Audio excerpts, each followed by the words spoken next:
Hey everybody, it is Wednesday, October the 14th at 6 p.m. Eastern Standard Time. We usually go 9 p.m., but we got a super special guest on tonight. She's in Spain, so it's midnight her time. So I'm super excited to have our guest on this evening. So I just want to welcome everybody for coming on. I'm your host, Emily, and other host, Marianne. How are you doing, Marianne? I'm good. Happy Friday. How are you? I know, it's Friday. Thank good. TGIF. It's always good when it's a Friday.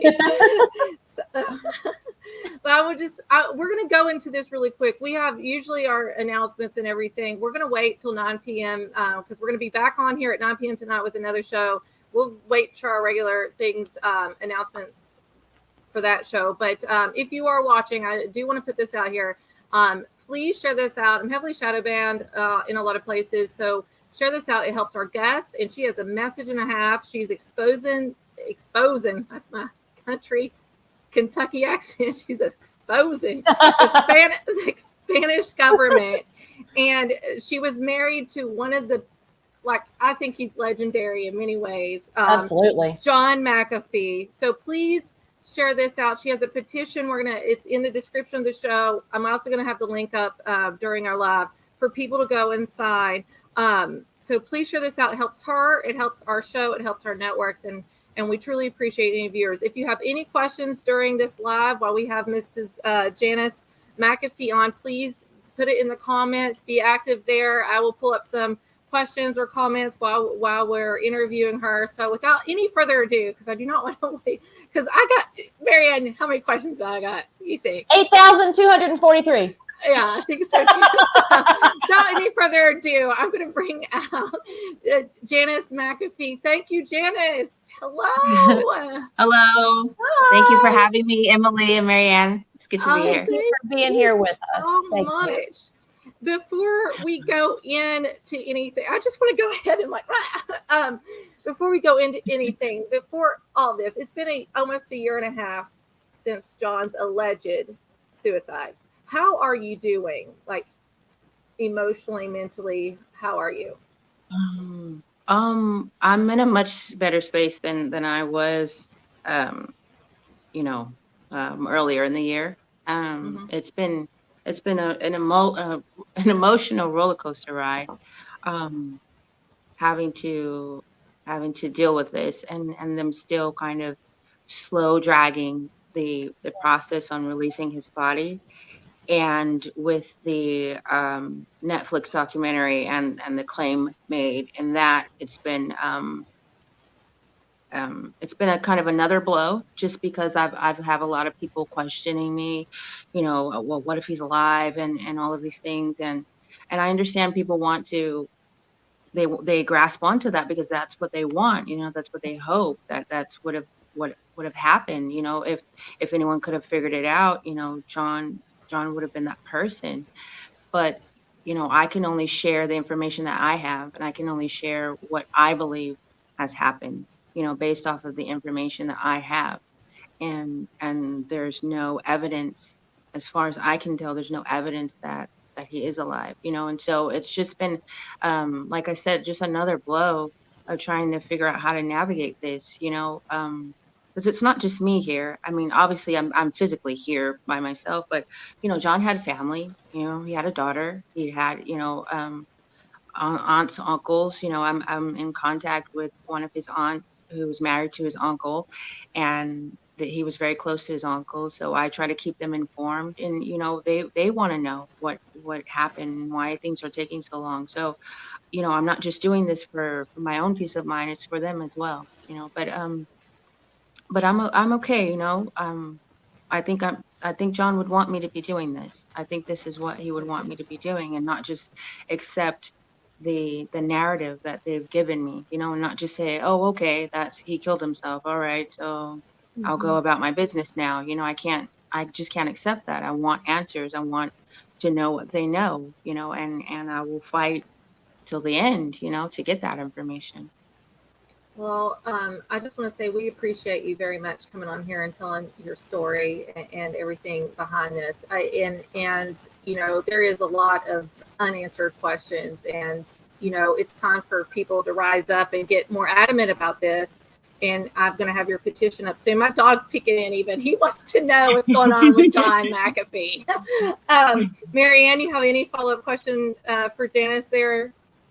I would just, one of the things that came to my mind is in situations like this, I think it's important that we always trust our gut. And Janice, I know that you have to have had a gut feeling about all of this, you know, when everything happened and when they told you he committed suicide and you're thinking in your gut, I want more answers than this. So one of the things I always say, and I definitely believe, is that our gut does not lie to us. If you think there's more to a story, more than likely there is. Yeah, and that's, you know, that's definitely what I thought. So I found out, how I found out was pretty, you know, was messed up anyways. I found out through a Twitter DM. Someone had DM'd me. I just happened to be on Twitter, and I was waiting for John to call me because we spoke every day when he was in prison, 3 times a day. The phone calls were only 8 minutes apiece, but I had already spoken to him twice, and our last phone call was around lunchtime. And so, you know, we discussed what happened in court and them granting the extradition, which we knew that was going to happen. We were prepared for that. The attorneys were prepared for that. John was prepared for that. It wasn't a surprise. So we knew that was going to happen. And, you know, I've said before, he was definitely disappointed, but he still was ready to fight. You know, we were going over what the strategy was for what the lawyers were working on for the next steps to fight, you know, with the appeal and everything, and fight the extradition. And the last thing he said to me was, "I love you, and I'll call you later." You know, and so fast forward, it's about 4 p.m.-ish my time here in Spain, and I was on, you know, on Twitter, and I got a DM, and it just said, "Oh my God, tell me this isn't true." And so I'm like, I'm like, what is happening? Like, what could this possibly be? And I immediately went to Google, and there the news was, you know, and the prison had my phone number. You know, they could have called me. They should have called the attorney, you know, but the attorney found out how I did from Google, you know, from the news. So I think that's a red flag as an inside job. Immediately. Yes, exactly. Yeah. That's an immediate red flag. Well, like, why wouldn't you call? Like, why is that the first thing that you do is publish it in the news? You know. Yeah. And exactly. So, yeah. So that was very, you know, very traumatizing. Anyways, but so my immediate thought was, there's no way. You know, he would never. He wouldn't do that. You know.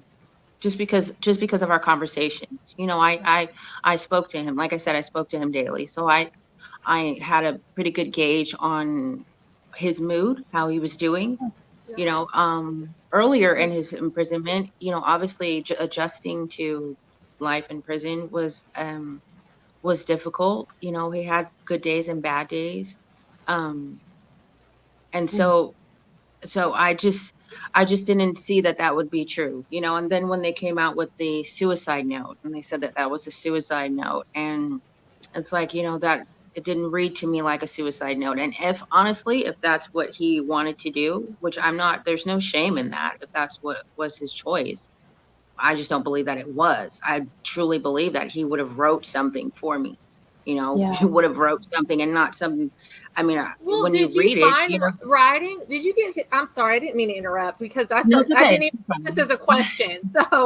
So, were you able to go to the jail after this news and get his belongings? Did he have writings or anything there for you, or it seems like he would journal or something? It seems like he'd be writing something, which was very strange because there was nothing.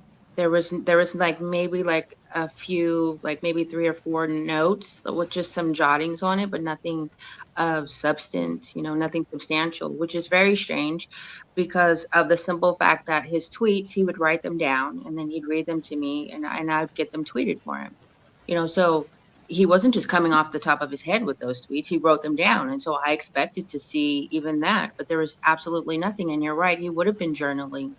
Definitely, to pass the time. That's definitely something he would have done. And there was nothing. All of it was gone.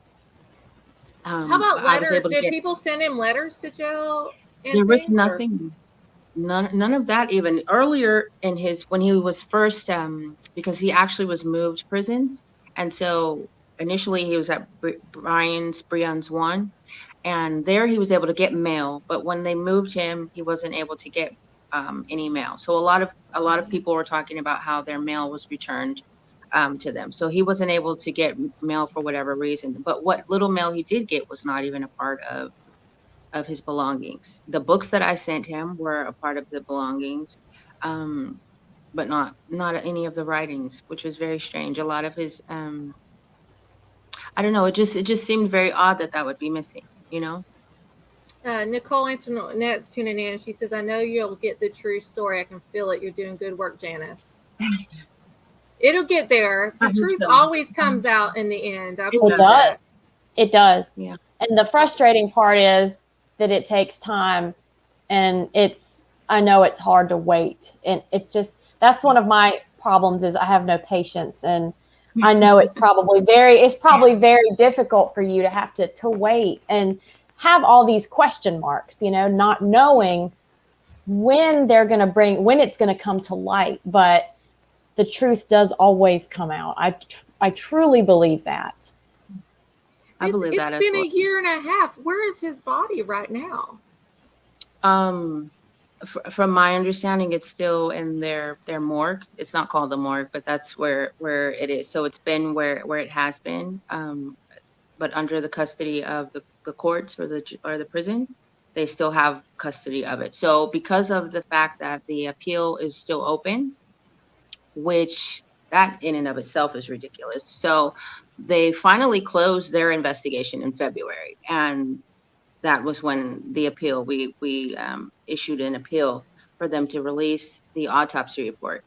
And so I found out after, I think it was about July, maybe early August, that's when I found out that their appeal process, their decision would take 6 to 8 months. That's insane. You're literally only going to decide if you're going to release the autopsy report or not. If you stand by your autopsy report, which is what I've seen, the officials sort of comment, we stand behind our findings. Okay, well, what are the findings? Why does it have to take you 6 to 8 months to tell me that? And why do you have to keep his body in the meantime? And because you're keeping the body, it should not take you 6 to 8 months. That's ridiculous. No. So you were only allowed to see his body one time? Yes, right? Because they were still in the middle of doing the autopsy, so that's why I was only able to see him from the neck down. But I was told if I tried to see him again, I would only be able to see him in the same way. The neck up? Which is also very strange. Yes, I mean, yes. I'm Yeah. sorry. The neck up. Sorry. She was covered from the neck down. I'm sorry. I think John would laugh at that too. By the way, we have to I laugh. definitely would be able to make a positive ID with that portion of the body. Sorry. You didn't see any bruising or anything on from the neck up, or supposedly he hung himself. Did you see the marks on his neck or anything from that? Or? That was completely covered. Completely covered.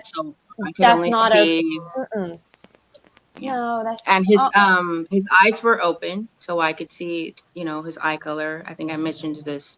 So his eye color matched. I know what I saw. I know who I saw. But just not being able to, have that moment. I have that moment, and just that moment of acceptance that this is what's really happened. You know what I'm saying? They didn't leave you alone in that room either. No, they didn't. And he was actually behind a glass, so that's how I could see him. Yeah. Wow. Yeah. Okay, I have another question, and then I'll let Marianne follow up. So I watched the documentary. I've watched several things with John McAfee over the years, but the documentary Running with the Devil, The Wild World of John McAfee. At the end of that, which I'm not a fan, I'm just going to tell you, I'm not a fan of the girlfriend. I loved you. You all loved each other. It was a true romance. I swear, I think Thank it was you. like 007 type thing. I have this whole fairy tale in my head of you guys. So she kind of indicated she got a phone call out of Texas here in the United States, and it sounded like John. Now, you know, we have all these technology now that you can do voice interpretation or something. Somebody can sound like him call. I don't trust her. I'll just say that. And how do you feel about that last remark she made that they put in the documentary on Netflix?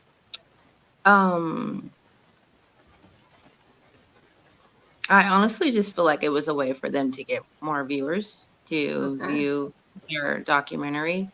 I won't go as far to call her a liar, but to the best of my knowledge, John hadn't spoken to her in years, you know, prior to him going to prison. And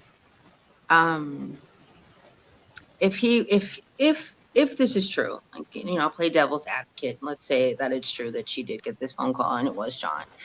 I don't see why then he couldn't reach out to me and say he's okay. You know, or maybe not me, but maybe someone else that was closer in the inner circle of people that I know that he would have reached out to before her, you know, or if not even that, maybe not personally reaching out, because maybe he might feel that it would put us in danger, which is also something that's strange about her coming out and saying that, because that would be the last thing John would want to do, is put someone in danger, and her having that information, if it's true, could potentially put her in danger. If someone thinks that is true, you know, then they're coming and knocking on her door and you know, tell us where he is. You know, we don't know how crazy people may take that information, right? But I would imagine that John would have found a way to publicly, right? So it would kind of be like a "here I am, suckers, you know, I made it out" sort of thing. You know, I think that's just very much John's personality, if you will. So I just don't think that there's any truth to it at all. I honestly just think it was just a way to get people interested in talking about the documentary. I can agree with that. Marianne, you have a follow-up question for Janice? I'm very curious. You were talking about his personality, the John that you knew. What were some of your favorite things about him? What did you love about him? He was so childlike in his mannerisms, his behavior. Like everybody knows this, you know, serious sort of, you know, genius. Everybody knows that, but his just childlike nature, you know, and he liked to prank people. He liked to he enjoyed that so much. He loved that so much. We would go something we do when we would visit Spain is we'd go, you know, and have breakfast at, you know, whatever breakfast place, and he would ask them for té azul, which is blue tea. And the waiters, I promise you, every single time they'd look around like, "Oh my God, what is blue tea? Whatever it is, get it now. Go and get it. He wants blue tea, damn it." And they'd be so serious. You could see them talking with each other, like, "How do we get blue tea?" Like, and then, you know, finally he'd say, you know, "I'm just kidding." Or he'd say it's una broma, which means it's a joke in Spanish. And everybody would just laugh, and you could see them sort of like, okay, but is blue tea a real thing though? Kind of where they're still questioning in their minds. Like, so he enjoyed doing that. And he just loved being around people and loved making them smile and just having fun like that. Those little things, you know. And he would tell me, like, even about he had some in-laws.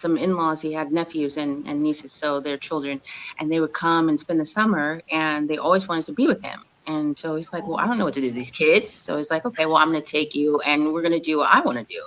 So he would take them out, and they'd be like in like Santa Cruz, you know, it's just like ritzy sort of upper class neighborhoods, and he'd have the kids go up and ask people for cigarettes. And then, where's your parents? "Oh, my uncle's right over there. He said it's okay." And they would And he would laugh and laugh about them all the time. So just those little things, he liked to have fun that way, I have a video of him. Is it okay if I play? I think you might know what it is. This is, how does he do this? It's the card where he had the deck of cards and he was putting it out. Do you know what I'm talking about? With all the cards. It's his personality, though. Okay, all right. And hold on, I'm gonna get the video file here and I'll share it. Everybody can still hear us talk, by the way, when this video starts, and I might have to turn it down when it goes up here, but it's funny. This is the Ace of Hearts. This is the King of Clubs. Correct. He keeps looking in the mirror. So is he using the mirror? I don't know. He leaves it questioning. This is the Five of Diamonds. This one is the Four of Hearts. And this one is the Three of Hearts. I don't know. How's he doing that? This one is the did you shuffle this deck? Five of Hearts? I guess not enough, sir. This is the I was too busy on Eight of Hearts. This is the I have no idea how he did that. What the? This is the Is he hear the guy? What the heck? Diamonds. This is the Queen of Diamonds. This is the Queen of Spades. This is the Jack of Clubs. He keeps going like this is a 2.5 minute video, but that's John McAfee, everybody. He has a sense of humor that always makes you question. Like he's making me question in that video. How does he do it? How does he do it? Yeah, I have no idea how he did that. That was actually really fascinating. So what was it like actually being married to him? Did he do those pranks and jokes and stuff to you too? Like yeah, he tried to. But you know what? Mostly we pushed each other's buttons. We knew what buttons to push and we enjoyed pushing them often. And so, a lot of times it would lead to, big blowout battles, but that was a part of the excitement, I guess you could say. But I don't know. It was just, I don't know. It's just the best time of my life, I guess I could say. Right? It was just, I don't know. I just will never forget it, and I'm just so grateful that he chose to spend his life with me. That time with me. I don't really know how to put it into words, but it was unforgettable. Well, he picked a perfect partner too. I can't imagine him with anyone else. Like I'm all pro Janice all the way. Thank you. So when did you all got married? What, 2012, 2013, or 2013? Yeah. But he didn't go on the run. 16. Okay. 2013 and 2016. We got married twice.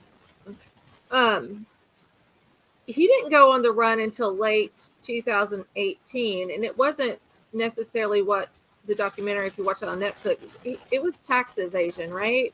Is that what they were trying to pin him on? So actually we went on the run. It was January of 2019, but he found out about the grand jury indictment or the grand jury being convened in late 2018. I think it was November 2018 when he found out about it. And so actually when we left, there was no charges. He had no charges at the time. He had just gotten wind of a grand jury that had been convened, and that he wasn't at the time necessarily sure what the charges were going to be, but then he later found out that it was tax evasion. So initially when we left, there weren't any charges, and then later he was able to find out what exactly was going on. But because we initially went to the Bahamas, there's no income tax in the Bahamas, and so you cannot be extradited from a country where whatever you're being charged with is not a crime. So he had that sort of covering, he didn't have to worry about anything. But then he got word that they were going to just try to arrest him on anything just so they could get him in custody. And so we ended up leaving the Bahamas. Well, we had to go into hiding for a little bit. We actually got footage on our security cameras on the boat of the police coming onto our boat trying to, looking for him to arrest him. And so after that, we left Cuba, and obviously in Cuba, you know, America and Cuba are obviously at odds, Right. so they're never going to do anything to cooperate with America. So we didn't have to worry about that there. But the problem came after we had been there maybe a couple months, and there was a representative from the government, a general or something, and he came to the boat and requested John and ours presence. Was this And it the was there that Cuba government, yes, right? Okay. yes, yes. I think he was a general, the person that John actually spoke to, and he said, you know, listen, we appreciate you being here, and you know, you bringing, you know, kind of somewhat of a celebrity, you know, attention, awareness to the, you know, and he spoke highly of Cuba, and you know, they appreciated that, and but they said you're something to the effect that you're causing a problem and you can't stay here with it. Oh You know, no. there's just an issue, you know, the government, because the American government was demanding that Cuba turn him over. And so because of that, they said, you know, we had to leave within 72 hours. And so we left, and we ended up going to the Dominican Republic, where they were waiting for us to arrive. And once they got there, I think Netflix, the way that they tried to present that, as if we were trying to smuggle guns into the country, which was not the case at all. We had been traveling with our guns the entire time in the Caribbean. When we went to the Bahamas, we reported our guns to the customs, I believe it is, and they, you know, they allowed us to keep our guns, but they just said don't take them off the boat, which was no problem. In Cuba, we reported them again, and they said, you know, they took them off the boat and they kept them until we left, and so they returned them when we left. And when we got to the Dominican Republic, that was going to be what we did already. We had our guns laid out, they were unloaded, you know, all of the ammo, everything was on the table, which is our normal procedure, so that when they come on the boat, they can see, okay, this is what we have. And so we had everything laid out that way, but we never were able to speak to customs. We were never able to speak to immigration. So we never officially entered into the Dominican Republic until we actually got deported, or we were actually flown out of the Dominican Republic to the UK. And so, yeah, so obviously Netflix, there was a certain story that they wanted to tell, and Yeah, I had a they feeling told it well. It was interesting. It was, you know, good footage. it was good footage, but I could tell that they were leaving a lot of stuff out. I could just tell with that. Marianne, you got any follow up for Jean? How did it feel to? What was the feeling you got when you were having to be on the run like that? Were you scared? Was it adventurous? Was it exciting? What was that like for you? It was all of the above. Yeah. I don't think fear really factored in too much. Just maybe just the fear of the unknown. But for the most part, I trusted that John had things under control. You know, it was pretty tense at times. I'm You know, sure. obviously there's a lot of sleepless nights, and you know, when you're deprived of sleep, there's bound to be some paranoia, obviously. Yeah. You know, Oh, the yeah. situation was intense, and the people that we were around, we didn't know. There was no established relationship, you know, and so it was just an environment that obviously fostered that sort of energy, but he managed it very well. You know, given the circumstances that we were in, I don't think that I would want to be on the run with anyone else. You know, Mhm. he knew what he was doing, and I trusted him. Yeah. And Felt safe because with I him. could, yes, even though it was chaotic and it was crazy, you know, and I had just lost my brother, so I was dealing with that as Oh, well. So it was very, very stressful. But again, I trusted him, and I knew that he would, you know, that if it was a time where he felt like it was going to be too dangerous, he would tell me, you know, I think maybe you should go home, or I don't know if you should continue on with me, you know, but that never happened. So I wanted to stay with him. I wanted to look out for him, look after him, because, obviously I was also named in this indictment. And I think I was only named just because we were married at one time. And I felt like maybe they were just naming me as a way to get to him. Like there's not necessarily any crime that I committed, but just as a way to kind of help capture him, if you will.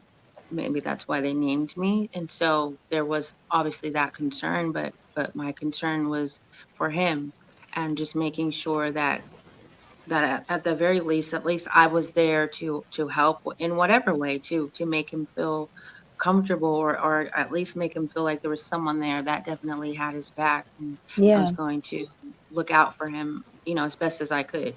Not that he needed that, but it's just nice to not be alone, to have someone that you can, somewhat depend on. So Oh, Um, absolutely. Everybody needs that. yeah. Sure. he gave you protection. I mean, I've had a couple loves in my life, okay, and it makes you feel like home. Like it's a rare Yes. find, and I don't know if he made you feel like you're at home, or there was just he's a pretty powerful person, but he doesn't. I don't think he's also a very normal person, if that makes Mhm. sense. But I would think I would have that feeling if I was around him, that I would feel protected, feel at home, comfortable with him.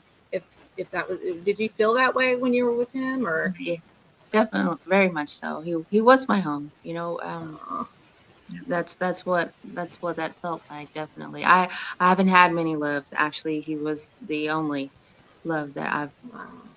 only man that I could say that I actually truly loved. And so yeah, I definitely felt safe with him, and at home with him. And he was definitely very powerful, and obviously, he's John McAfee, but to me he was Yeah. just John. Yeah. That's You didn't know just who he was when you met him, no, right?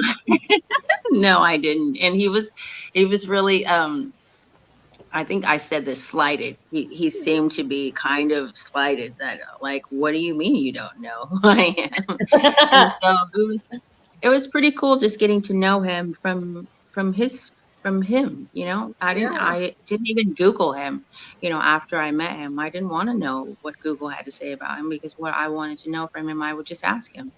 We Yeah. actually spent like 2 or 3 hours just talking, and him, telling me his story, and what brought him to Miami. That's where we met, on South Beach. And he was just fascinating. He was just fascinating, but he was a real person. He was down to earth, and he was talking to me. So I just thought it was awesome.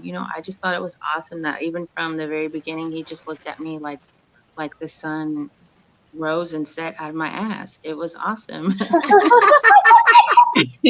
Oh. He loved you, I could tell, and you loved him. Definitely. If Netflix got anything right, I will just say this: the romance. I got the romance between you two, and I was like, "Oh my gosh, she's like living Miami Vice adventure or something." Beyond that, but it's I got that from you. Real quick, I want to go back to when he was incarcerated, because I do have to ask this. I worked in the medical field for a while, and we've dealt with inmates coming into the ER and things. Was there a medical team at the prison when he supposedly, allegedly committed suicide? Was he still alive? Like, did you get any kind of documents from the medical side of what happened during that time? So no, well, the only thing that we got was it's right on the tip of my tongue. The The report? toxicology report. The Okay. toxicology report. That's all we got, medical wise. The other thing that we were able to get was the police report, which just stated what they did. I think there was also maybe a letter in there from the medical staff of what, I guess, what process they took, or what they did when they found him, and them trying to, I don't even want to say revive him, because he was alive when they found him. He Oh, was he was still breathing, and he had a breathing. heartbeat Wow. when they Wow. found him. Yeah, which obviously Hold on contradicts now. what So they. what the heck happened then? that completely contradicts their suicide, or he was found dead, because that's what they reported. He was found dead, but he had a heartbeat and he was breathing when they found him, and that's in the police report. Wow. See, that right there is enough to raise some eyebrows and raise a lot of questions that would definitely warrant a further investigation into this. Yes. Holy smokes, I did not know this. I'm surprised by this. I did not know this. He wasn't Jeffrey Epstein or whatever. So he was alive when they found him. Wow. And he had a heartbeat, and so they didn't have to revive him. So what happened between that and him passing away then? That is the $1 million question. Indeed. They killed him. Facebook is probably going to ban me over this. For saying that. Oh my gosh. And that's why they won't give you the body. That's why they won't even let you see the autopsy report. This is crazy. Or the rest of the body. Your petition, you never saw the rest of his body, right? No. They should, yeah. Your petition is to get his body released. Well, it's yes, and the autopsy report. Yeah. Because what the attorney is expressing to me, or what he has explained to me, is that that's normal procedure. Like, what I'm asking for is not abnormal, you know. Right. The autopsy report. This is not something that's not normal, you know, that people, I guess, I haven't seen or any news, or he hasn't expressed to me that this has happened before, where people had to actually request it, you know, and maybe that's something that has happened, but I can't imagine that anybody has had to wait a year and a half, you know, for an autopsy report, and also wait for their loved one's body to be released. If they're being honest, there's nothing to hide. Right, exactly. So something's going on. Something's going on. It makes me want to research who other inmates that possibly committed suicide in this facility and contact those families and see how they obtain bodies or whatever, because this just does not make sense at all. If the man is truly committed suicide, which I don't think he would have at all, because he was adamant about that on all social media platforms he was on. There's something very critical or criminating to his body from the neck down. That's what I'm from thinking. the chin down, I should say. Chin down. Or you said he didn't even see anything beyond this part. Or he did a dead man switch. And if any man could do that, Janice, I mean, I would hope he would reach out to you, but he would be the man to do that. That's true. My mom is watching. I can't. Hi, Mom. Yeah, she wants to know, what is the benefit to them to keep the body? Just to hide. I guess to hide whatever really happened. You know, honestly, my thinking, something I've recently been thinking about is maybe they possibly didn't plan on me sticking around. You know, obviously, if you look at me on paper, right, I'm an ex-prostitute who, in their eyes, probably was just, you know, just married him to come up, you know, to get some money and whatever. And once he was gone, you know, I just go back to whatever and find the next, you know, person to, you know, attach myself to, right? You know, I would assume that might be what they would be thinking of me, you know, which, you know, I guess is not insulting. I guess that's something, you know, if you don't know a person and you're just looking at them on paper, you know, you can only go off of what you see. And so I guess that's a normal assumption that people would make, but I'm still here and I'm asking questions, and I think they don't know what to do now. Like how they don't know how to make this go away. I mean, obviously they could lose the body. They could say that we don't have it anymore, but I think that would raise even more questions. I think the conundrum is trying to figure out how can we address this, you know, which is why I think might be why I was followed, you know, that few weeks ago. I don't think it was that long ago, but the days sort of kind of run into each other here, so they kind of look the Yeah. same. I think it was maybe a week or so ago I was followed around, and so maybe that's why, just trying to intimidate me and Mm. get me to pack it up and leave, My but mom I've has waited another. this long. So go Oh, ahead, Janice. yes. I'm sorry. No, go No, no, ahead. no, it's okay. No, it's okay. My mom has another question. She's watched the documentary. We had Robert King on the show a couple of weeks ago too, and she asked questions. She's all about this too. My mom. Can the embassy help? But I don't think the embassy is going to be willing to help. Yeah, No, I don't think so. no. With John. So I'm sorry to interrupt you there. She had No, it's no that problem. question. I like your questions, Mom. Yeah. I think they're surprised that you, even if they look at you on paper, don't put, like, you are so brilliant and brave and strong and street smart, education. Like, you are a very brilliant woman. And I admire you greatly, especially to expose Me the too. truth and put this out there and stand your ground, because that's why you're still in Spain. You haven't come back to Miami or anything. You're still there for his body. So, gonna get emotional. Yeah. You're a wonderful woman, inside and out. My mom's like, you're beautiful. Thank you. Yeah, so we appreciate you exposing the Spanish government. Shame on them for doing this to you, because, I've lost family members, but we're big dog people around my family. Here's my dog again. He's coming in. He just wanted to see.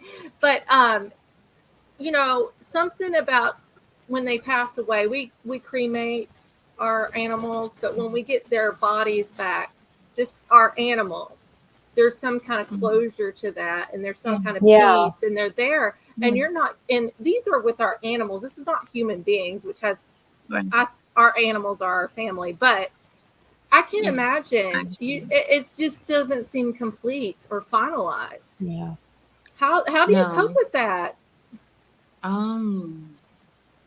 It's difficult. It's difficult. It was a lot more difficult earlier on, which is why I would go, kind of dark on Twitter, and you wouldn't hear from me for, weeks or months at a time, because I just needed to get a grip, I guess, if you could say it that way. And, Of course. I just need to get my bearings. I need to get my bearings and try to, because I know people want to know what's happening, and I want to share this information.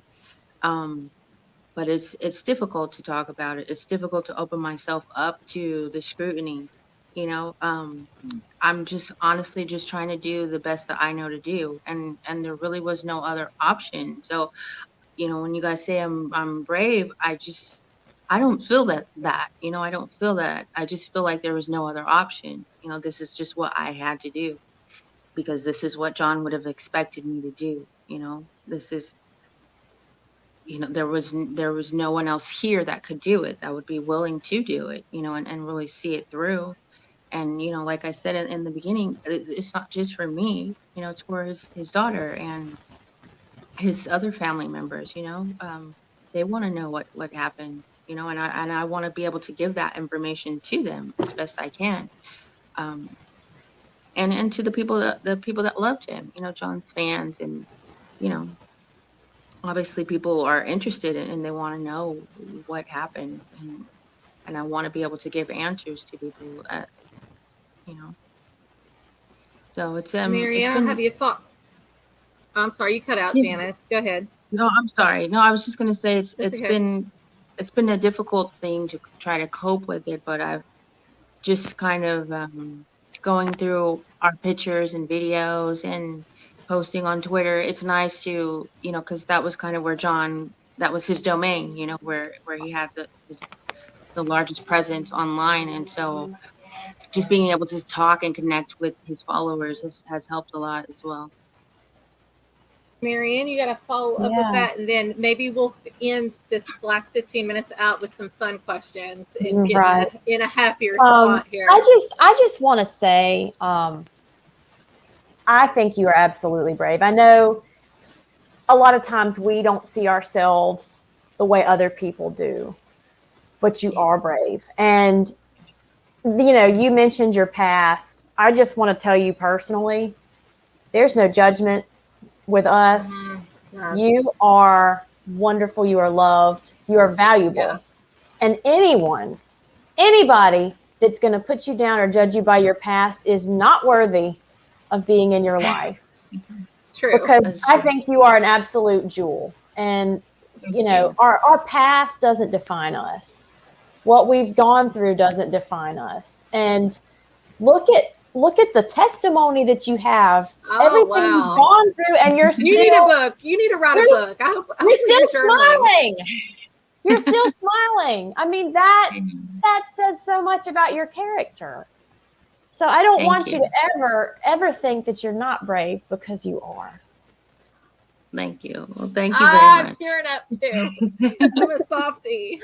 So I knew this would get emotional. There were some videos I'm like, I'm not going to play that because I know she's hurting still. My mom says, amen, Marianne. Amen to that. You don't need people like that around. Penny Huss. So thank you, Penny, for Thank you, tuning Miss in. Penny. Yes.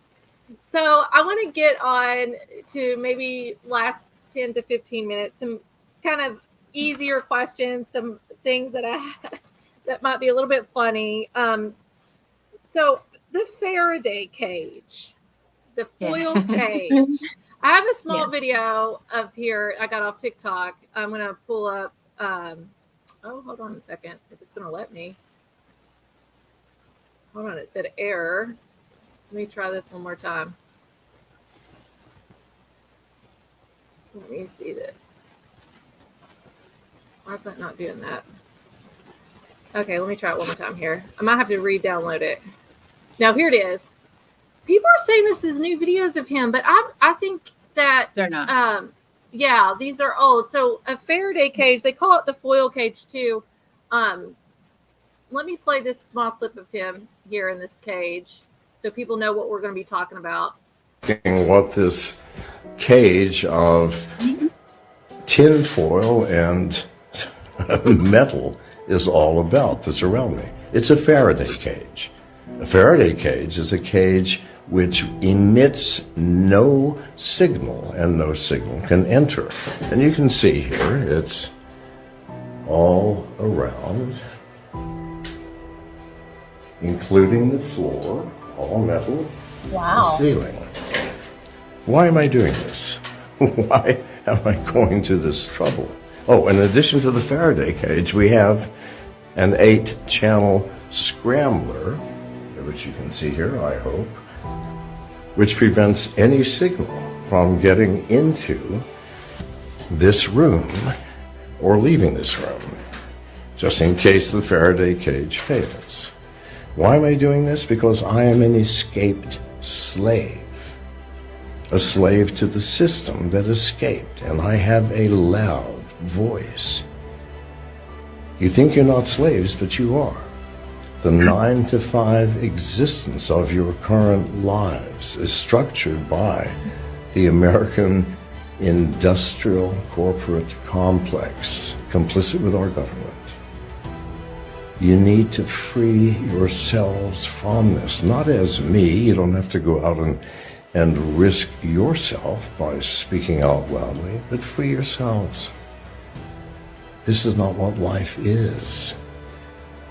This is not what life is. Life is a great mystery, a glorious, unbelievably mysterious, beautiful existence if you are free from those who control you, provide you with propaganda, lie to you, deceive you. Everyone is looking for this escaped slave. I will not be found, and I will continue to speak. Thank you for listening. There we go. And Yeah. he's That's a not legend. a new video. Yeah, That people are video, putting it new out. But I think I saw yeah. you in it. Did you help put that together with him, or how No. did that come about? Oh, okay. No. We, John had a lot of friends in Europe, and, visiting friends, they, wanted to make sure that John could securely, safely communicate, still be on Twitter and, do interviews and just kind of live as normally as possible, online without us being able to be tracked digitally. And so that's what happened. You could even see me. I'm in the background. That's me sitting in That's the you at the chair in desk. there. Okay. Yes. Oh, And so that was filmed in I want to say 2019, late 2019, maybe early 2020. Um, these videos, as far as the videos that I've seen that people are putting up as if they're new, they're not new. They're, from our time when before he went to prison. And like I said, the Faraday cage was necessary to keep our phones from sending out a location so that we could be found electronically.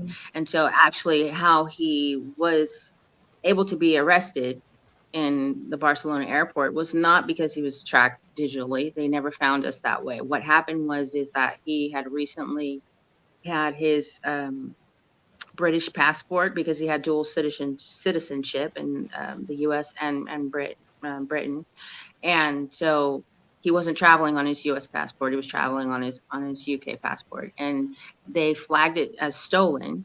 And so when he went to the airport, they detained him because it was flagged as stolen. So when he went in to check in for his flight, it was flagged as stolen, and that's how they detained him. And then overnight, the international warrant was produced, and then all of a sudden Wow. he was being held for extradition to America for tax evasion. Okay, so social media, that's something else I want to talk to you. Another question. Shortly after his alleged suicide, his Instagram account had this Q post. Yes. That's when it all went wild. Like, it was after he supposedly passed away. So do you know who might have posted that on his Instagram or what happened there? Okay, so although it said it was his official Instagram page, it wasn't something that he controlled. He Okay. actually, that Instagram, we were trying to get control over it during his 2016 presidential campaign, Yes. and he wasn't able to do so. And I don't think he ever found out who was actually running the Instagram, but it wasn't something that he controlled or posted on. So who shared the Q, I don't know. The same goes for the Telegram. That Telegram was my next stuff. question. Telegram, Yeah. I have a question mark next to it. Okay. I spoke about this before, but that's not John's Telegram. I believe he signed up for Telegram, a few years back, while we were still running Team McAfee, and just for business purposes to communicate, with different people that he was working on business with. But I don't think he really took too much to Telegram, so I don't think he was using it. And so whoever has control over it now, it's not John. And I can say this with authority just because I feel just because of the fact that our divorce paperwork was posted on the Telegram, right? And there's also there was an allusion to almost trying to paint the picture that we were kind of at odds, which we weren't. And so obviously if that's John posting, like, he would have never posted our divorce paperwork because he never wanted to talk about that. That was just something private between us. And our marital status in America had nothing to do or had no bearing on our relationship. And so for whoever is running that Telegram to put, like I said, to put, that information out there and to try to paint a picture as though we were at odds, that just confirmed to me that it's definitely not John, running the account or even running the account on his behalf. So if anyone's donating to them, please don't donate to them because I don't know who they are or what they're doing, I don't think I am on that Telegram. I don't think I've ever seen him ask for money on that, but okay. I didn't think it was him. I'm not a QAnon fan. I think it's a CIA mind control psyop thing. So that's just my opinion. Everybody has other ones. I have another. How did John get a cell phone in the jail? Okay, so that was when we were in the Dominican Republic. What happened with that was we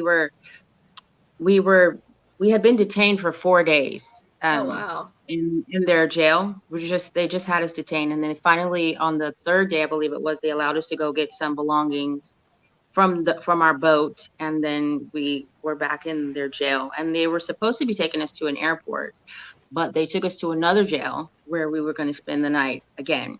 And so we had all of our belongings with us, and they put because there was John and Robert King, and then there was 2 other men that were with us, and then I had to go over to where the women were. So they got to keep our stuff, and they had like a private cell block, if you will, where it was just them. So they had our stuff. They were able to keep our stuff, and my phone was one of my old phones that I didn't turn over to the guards because I forgot about it. And so he found it in my bag, and that's how he was able to take those pictures. So he didn't keister it, right? He didn't Okay. didn't have to smuggle it in any. Well, did you I'm get that sure phone? Did you get the phone back though? Yes, yes, You did? Yeah, Did we he have got any our phones secret back. messages? Oh, okay. No. So you got that. Okay. No. Okay. I have another question. I want Marianne, and then I have one final question. We'll end and we'll let you go and we'll close out the show. So you mentioned the boat. Do you have possession of the yacht? Who has possession No, of the yacht? we sold it. We sold it. We were Okay. able to finally get it back from the Dominican Republic, as well as our dogs, because our dogs were with us. So we were able Aw. to send a friend went and picked up the boat and the dogs, and then we ended up selling the boat. Marianne, you got any final question you want to ask Miss McAfee here? And then I have one final question. We'll let her go because it's like almost 1 o'clock in the morning your time. Yeah. Do you still have? I'll ask a lighthearted question. Do you still have your dogs? Actually, this is not a lighthearted question. I'm sorry. Oh no, I'm sorry. Oh. No, it's okay. It's okay. It's no problem. So, so we had 4 dogs. If maybe everyone's not familiar, Tequila was the red-nosed pit bull. Marley was the Commodore, the big white dog, Yeah. and then we had 2 German Shepherd puppies, Axel and Duchess. So when they got back to America, Tequila and Marley got into a fight over food, and Tequila actually beat him up pretty bad, beat up Marley pretty bad, and he died from his injuries. And then Tequila died about a month later, probably from heartbreak, because that was like her buddy. Or maybe, I don't know. It wasn't anything health related, but she died, a month after he did. And then one of my German Shepherd puppies, Duchess, which was the smaller of the German Shepherds, she was actually murdered in Tennessee. She was shot 4 times, twice in the head, twice in the body, and dumped on the side of the road in Tennessee. And that I'm so was, I sorry. think, about a month after John went to prison. And so there's just Axel left. And from the last I heard, he was safe. He had been moved to someone else because after, Duchess was murdered, they just wanted to place him somewhere where he could be safe. And so he's doing well from the last that I've heard. Oh, I'm sorry about all And I hope that. to be reunited with him as well when I get back to America, as well as my children. So, Yes. yeah. Well, we hope we can see that happen soon. Yeah. Hopefully another year will not go by with this. So this is my final question. If John McAfee was here today, what would be his message to us? And then this is a double question. What would you like to see us do to help you get the justice that you deserve or John deserves, to at least release the body and have a proper burial? What would you like for us to do, Janice? So first question, what would John tell us today? John would always end his podcast interviews by telling people to do what you love. Do only what you love. And if you're not doing what you love in life, then you're not really living. And so whatever it is, he would always say that, whatever it is, even if it's shining shoes, if it's what you love to do, the universe will find a way to help you monetize it and make a living from it. Maybe you won't have yachts and Maseratis and Lamborghinis, but you'll be doing what you love and you'll be happy. And because of that love of what you're doing will shine through. And it will become infectious, because that's what love is. It's infectious, and people will feel that and it will spread, you know, and I think that's probably what he would say. And then what you could do to help me, we're doing it, you know, just spreading the word, allowing me to do your interview. I appreciate you for having me very appreciate much and you. allowing me to speak about this, because I know a lot of people don't necessarily know what's happening. You know, it's been kind of a difficult trying to figure out how to navigate this and what I can do to try to get help, because obviously there's roadblocks being, you know, put up in my way to keep me from, you know, getting closure here. So just trying to figure that out, and this is helping. This is definitely helping, spreading the word to your listeners and whoever you know, comes across the petition. Yeah. Sign the petition. It's in the description of this show. I've also put it up in the comments. Just click on that link, go over there, read it if you want to. I just read like the first paragraph. I was like, I'm signing it. So just sign. Trust me, it's a good petition to sign. And I have your Twitter account. That's the best way people can follow you, right? Is on Twitter, Yes. Janice? Yes, on Twitter. When's your book going to come out? Are you writing a book? I'm not Yeah, I writing have a one book. now, but Oh, I you need a definitely, book. that's definitely a plan for sure Yeah. in the future to have to write a book just about, you know, obviously I think people would want to know, and Yeah. if not, I want to tell it. I want to tell the story. So definitely in the future. Well, it's something about getting it out on paper, and I think John would like that because he'll always like to write and put stuff out. So getting it out on paper in a book will be awesome, and I will be there to buy the book. So I just want to say thank you so much. It's 1 o'clock your time, so we're going to let you go. Yes. We'll close out the show, but we appreciate you very much. I have your Twitter account too in the description across the screen. We love you. You're a strong woman. Thank you. Wow. Super brilliant, inside and out. John picked a good woman, I'll tell you that. And it was even though the Netflix documentary, I knew that there was some twists and stuff to that wasn't all true. That's how that stuff is. But I fell in love with you on Netflix. So I did. I was like, I need to know who Janice is.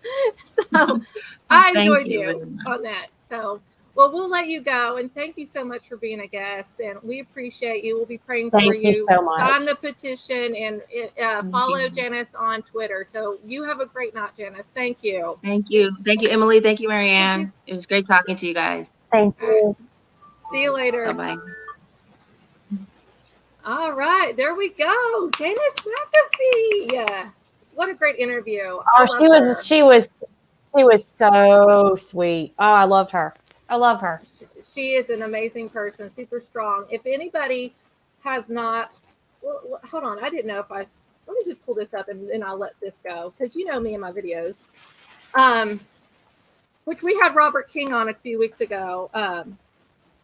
And I'll just end out with this trailer on Netflix. Everybody needs to go over there and just understand that what they show on Netflix is not necessarily the truth on this. So have discernment when you watch this.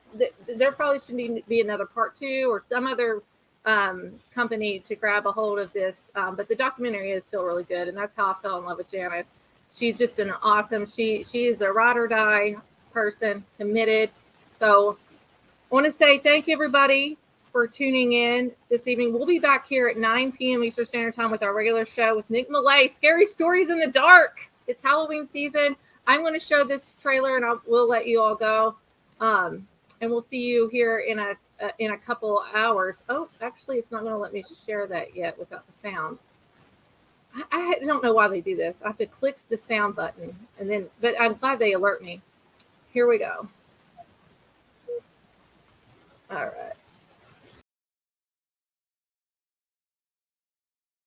Inside that home, Gregory Farr was shot once to the back of his head. Before he was murdered, Fall complained to authorities about his neighbor, software security pioneer John McAfee. Mr. McAfee was nowhere to be found. He said he had gone into hiding because if police found him, they'd kill him. Oh, hello there. I'm John McAfee, founder of the McAfee Antivirus Company. I get a call. Basically, the biggest story in the world just drops in your lap, and we are ready to rock and roll. Intel bought his company out for $7 billion. The plan was just to film this man on the run, but I didn't know how far it could go. My life depends on this, my friend. John created software to spy on everyone. I'm hearing everything you're saying. Some powerful entities were trying to set John up because of all the information that he possessed. Call it truth, call it secrets. They wanted to get rid of him. John, where are you going? To jail. What in the is going on here? We're heading to the Bahamas. The Mexican cartel was out to kill him. They had given me some poison. We all make mistakes. It's getting crazier and crazier. So is McAfee a successful entrepreneur who went mad and killed his neighbor? Or is he the potential savior of America? This is a dangerous man. I've not found a human being who did not have a secret.